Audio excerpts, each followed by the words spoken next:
Well, I had made the teaser on this particular issue not too long ago, involving that little pointy thing on the front of the motor, and it's time to talk about it. So we're going to go down the path of why I don't have a spinner on the airplane.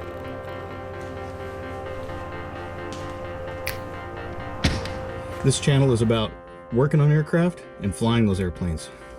So come take a seat and let's go for a flight.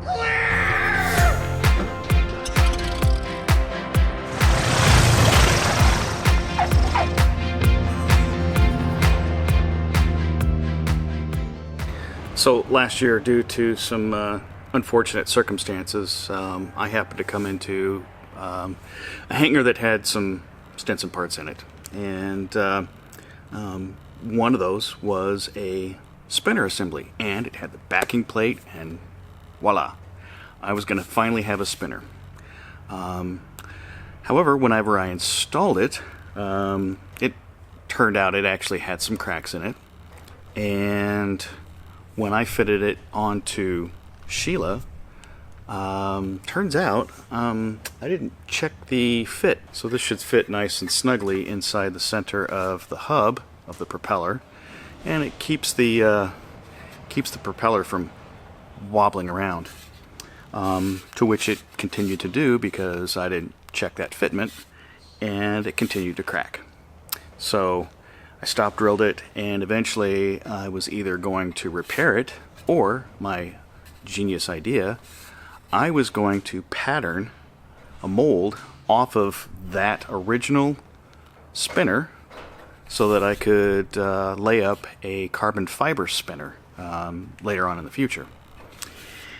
And my woes continued, as when I made the original mold, it literally stuck to the spinner and I couldn't get it off. So I ended up doing a little bit of damage to the spinner. So now I don't have an original spinner. I barely have the mold, and I still haven't yet laid up the composite, nor would I have the approval to do so. So now I'm going to try and repair my original spinner and fit it back on the airplane. So unfortunately, what that's going to entail are rather unfortunate doublers, because some of those cracks, one side had gotten longer than the other, and had to trim out on both sides evenly so that the spinner doesn't get out of balance, which would throw the rest of the engine out of balance. So the next step in this process will be to be removing all the tape that I filled holes for making the mold, and start fabricating some new doublers that'll be symmetrical on each side, because we don't want a bigger doubler on one side than the other. Yeah, that's going to be a little bit of English wheel stuff, because this is sort of a compound curve. So we will maybe we might show that process. I don't know how well that's going to shoot, but so the plan is to get this back on the airplane, and then hopefully down the road have a option for a composite replacement. Now, the way an English wheel works is you have a roller on top, which is flat, and then you'll have a radius roller on the bottom. So the pressure of the top roller is forcing it down over the crown of the bottom, forming die, and that's what creates the curves. So it's just a continuous movement of the metal, is actually kind of kneading like you would dough.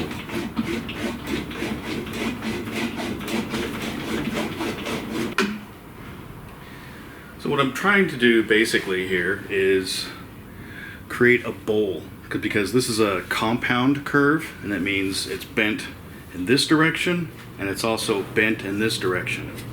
This originally was a flat piece of aluminum, and I have a mold of the actual spinner that I'm testing this against, and I'll make a few adjustments. I'll end up hitting it on a mallet with a bag of shot.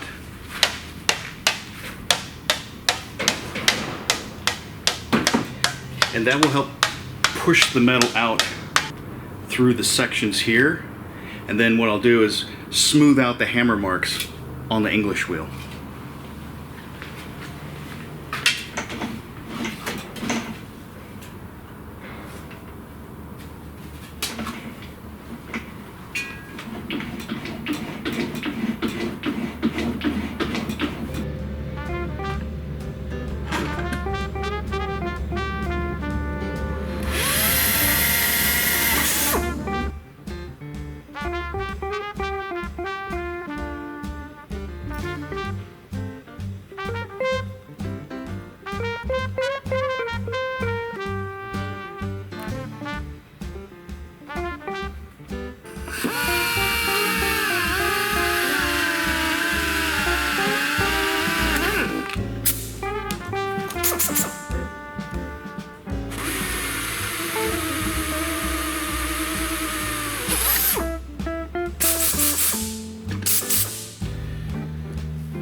Drill a hole, fill a hole. I wasn't kidding when I said use a lot of Clecos, especially on a really curvy surface like this.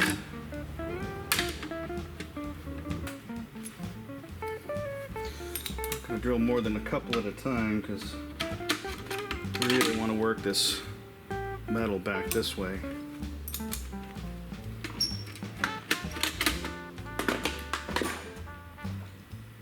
Keeping it clamped tight while I'm doing this is the key.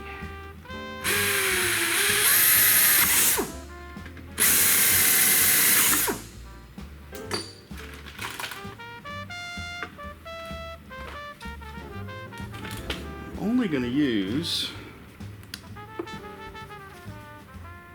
about this much.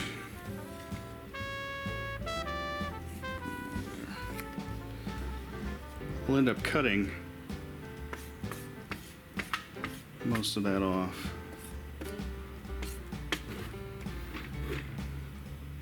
And then of course there'll be a cutout here for the propeller blade. I forgot a Cleco right there.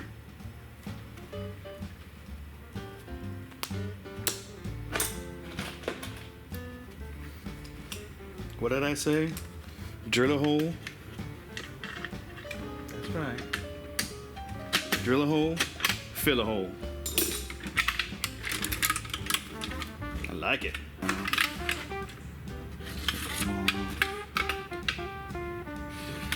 It'll come off. So I should up with some really nice little doublers going right across here to help reinforce the cutout from doing the extra trim out when it was cracking. All this extra doubler just to reinforce that little bit right there. And then when I do the final installation, I'll make sure to shim this into the hub so it's locked in place. So I'll find a softer tape to go in there to fill in and so it doesn't chew up my propeller. What I'm going to try and do is mark out the area around the propeller so it doesn't have a really big gap. So I'm just going to take the pin, lay it right on the blade, and this will trace out the gap.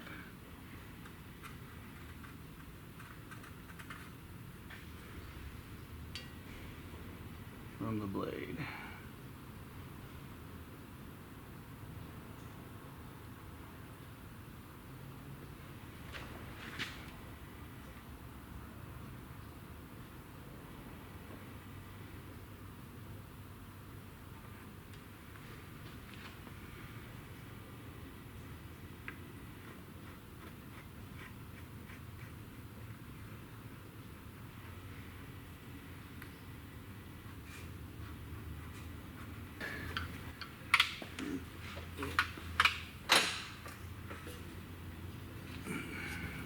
you could easily just take a scale and mark from the edge and just hold the scale up against the prop and do that, but I find it's a lot easier just to use the cord of the blade and just trace right around the prop. It's a lot quicker and probably a little more uniform. So here's one of my little funky countersinks. Pretty small, but just have it on a suicide here. And you can see some of these burrs are pretty gnarly. But just a little twist to some of these holes. Let's see. Hopefully you can see those burrs. But later on, once this all repaired and on, I have a friend who has a Dynavibe. We will be able to do a dynamic balancing and see how smooth we can get this engine. Not that Franklin's aren't that smooth to begin with. It'll be really smooth when we're done. I'm gonna lay out my cut lines since I've already done the ones on the inside. So I've now transferred those tape lines into the inside here, and that'll go away and that'll go away. Once we get these doublers all trimmed up, we'll get them installed. Now that everything's all trimmed up and fitting nice, smoothed out, it's time to start putting fasteners in this thing. So I'm going to try to squeeze most of these fasteners in here, and I'm going to use my trusty squeezer and the rivet dies.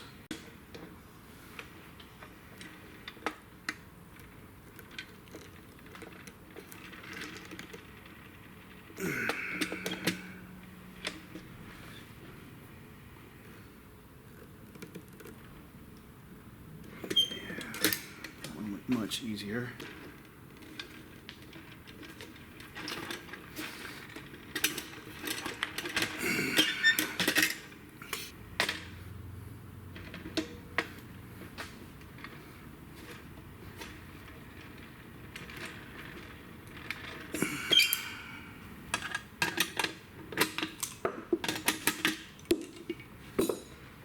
These are kind of cool. They're Cleco clamps.